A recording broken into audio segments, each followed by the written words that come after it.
So I used to be the queen of protective styles. I'm talking about back to back for 6 months out of the year. Every single year, I had a whole protective style challenge going every year. Needless to say, I shocked myself when I stopped doing them. I stopped doing protective styles 4 years ago, and these are the things that I noticed.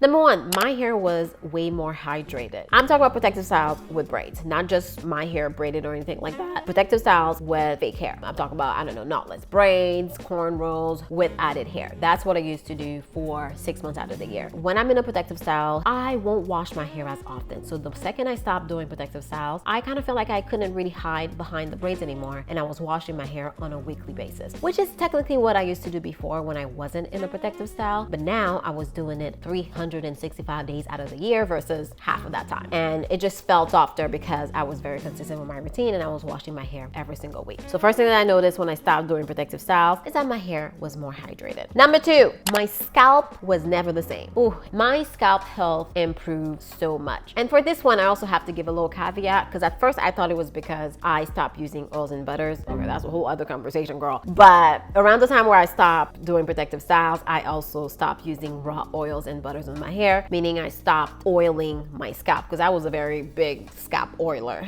Like I would always wash my hair and then, oil your scalp. That's what you do. That's what I've been doing my entire life. So once I stopped doing the protective styles and oiling my scalp health improved dramatically. It wasn't flaky, it wasn't itchy, and my scalp would last a whole week before I had to wash it again because that's what I was. I was on a weekly washing schedule. Not only was my hair more hydrated, but my scalp was extremely happy with the fact that I wasn't doing protective styles and also not oiling it. The third thing that I noticed is that I was just more consistent overall with my hair because I wasn't hiding behind protective styles. And you know what? We can fight all we want, but once you have braids, you naturally just don't wash your hair as often. You want the braids to last. You don't want to get frizz. You want your hair to be in tip-top shape, or you're trying to get your money's worth because these braids are not cheap anymore, girl. And it kind of made me a little lazy when it came to my hair every single time I'm in braids. And I'm saying this right now because as you can see, my hair is braided and it's looking real good, girl.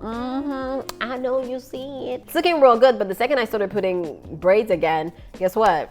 I'm not washing my hair as often anymore. I'm not washing my hair on a weekly basis. We say we're going to do it, but do we actually do it? Especially when it's easy to kind of not do it. So I was more consistent with my routine when I stopped doing protective styles, and especially now that I'm braiding my hair again, I see the difference. And the last thing that I noticed is that my hair grew just fine. I didn't need protective styles to grow my hair. Hair growth, honestly, is an internal thing. If your hair is not growing, something is wrong on the inside. Nothing that you do on the outside is going to make your hair grow. I completely believe and stand 10 toes down, okay? Nothing you do on the outside is going to make your hair grow. If you're not healthy on the inside, if you're not eating the right thing, if you don't let somebody's son stop stressing you out, your hair is not gonna grow. Especially stress. Oh my God. Stress is the #1 killer. Your hair is falling out because you stressed out, but you didn't hear it from me. But of course I was cutting it and doing all kind of different styles and dyeing it and having fun with my hair, of course. But yeah, my hair grew just fine. And that takes me to my last point. I had fun with my hair because I wasn't putting it in protective styles. It forced me to face my hair. Not that I wasn't having fun with it before, okay? I know someone's gonna come and run with that. Actually, Jennifer, I had a whole channel about hair. When it came to hair, I loved doing it. I enjoyed doing my hair, but I just found that I had to do different styles, especially since I was doing the no oil and butter. So I ended up learning how to do the wash and go and just like wearing my hair in a different way, which is something that I wouldn't have allowed myself if I was just in protective style back to back to back like I was before. And being able to do your hair consistently, face it all the time, just builds a level of confidence that I find that we don't have when we keep putting our hair away. I can't tell you how many times in the past I would get a protective style and then when I would take it out, I would feel some sort of way about my hair. This is exactly why I stopped wearing wigs, because I realized it was just eating at my self-esteem when it came to me facing my natural hair. But with braids, it was just like something that I always did since I was young. It was hard for me to like let go. And I didn't intentionally let go of my protective styles because it was this grand declaration I didn't make a whole announcement that I was not gonna braid my hair. It just so happened when I started doing the no oil and butter thing, I stopped doing protective styles because I really wanted to learn that method and see if it would work for me. I mean, we all know how that's turning out. Not that it didn't work for me, but I just feel like, I mean, how do I we need to get back to the drawing board when it comes to the no oil and butter thing, when it comes to black hair. But all that said, I was having fun with my hair. I want to say my edges improved, but I had a baby. All of my edges fell out. They just came back, at least recently, for the past couple of months. So it's hard for me to say that protective styles had something to do with them. Although I know that protective styles can be very detrimental to our natural hair, especially if not done properly. If they're too tight, they're too small, they're pulling at our hair. I mean, we see women all over the internet that get protective style all the time and they ain't got no edges. But generally speaking, when it comes to protective styles, I just feel like we don't do them well. We do them really tight, we do them really small because we're trying to get our money's worth, and that comes at a cost. So the past 2 months, I would say, I've been in protective styles, and what I've noticed is that my hair is drier. It's just the reality of things. If you're not putting water in your hair consistently, it's going to get drier and drier. And I think a lot of us complain that our hair is dry, but it's the same people that just don't wash their hair consistently.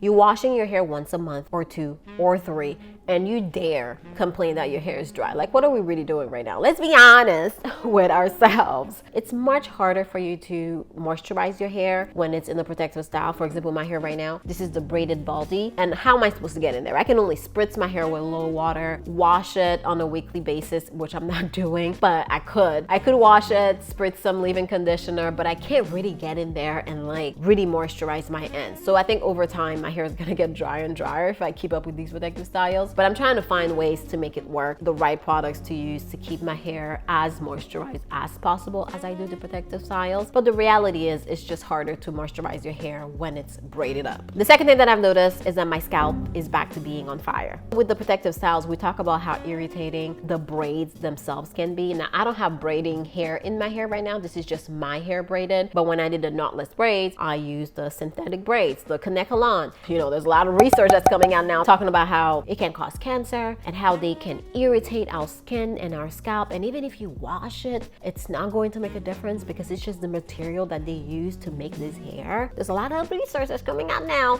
but the reality is my scalp is a little bit more irritated, and since I'm not washing it as often, I'm realizing that it's getting a little bit flakier. Those are just the things that I've noticed. And also, I just want to quickly address the people that want to tell me, well, Jennifer, you said you would never braid your hair again. Girl, when did I say that? I never made a whole statement about me never braiding my hair again. I just told you the reality. When it comes to protective styles, some of the time, that's the reason why your hair is falling out. That's the reason why your hair is breaking, because you're just not taking care of your hair consistently with the braids. It's just a little bit harder, and it's so easy to be a little lazy, if you will, when it comes to having protective styles. It's just the reality. Don't shoot the messenger.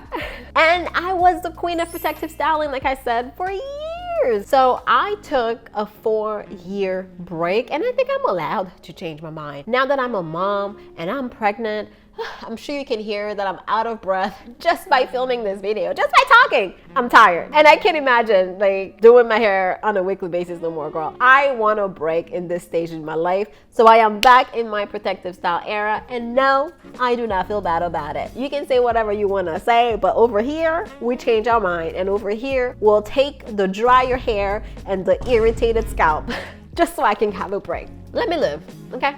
Let me live. In one of my videos, someone called them convenience style, and I do like that term. It really is more of a convenience. The reality is protective style is just such a common term that everyone uses all across the globe. It's like when stylists started saying, the curl chart doesn't exist. How are you gonna use the curl chart to say that the curl chart doesn't exist? The curl chart is used widely. Of course, we can use it in a positive way versus like a negative way, like how we were trying to use it to create division. That's not how the curl chart should be used. However, it's a term that's used so widely, just like protective styles. I do hope that my hair is not going to be in shambles after, let's say, a year from now. I don't know how long I'm gonna be doing protective styles back back to back to back, I most likely am going to give my hair a little break in between so that I can really like moisturize and get some hydration back into my strands. But I can already feel that my hair is dry on my scalp. It's not very happy, but she's gonna be all right because my mental health is happy. All right, well, thank you so much for watching this video. I hope that you enjoyed it. If you have any tips on how to keep your hair protected and healthy, leave them down below, and I'll see you in my next one. Bye.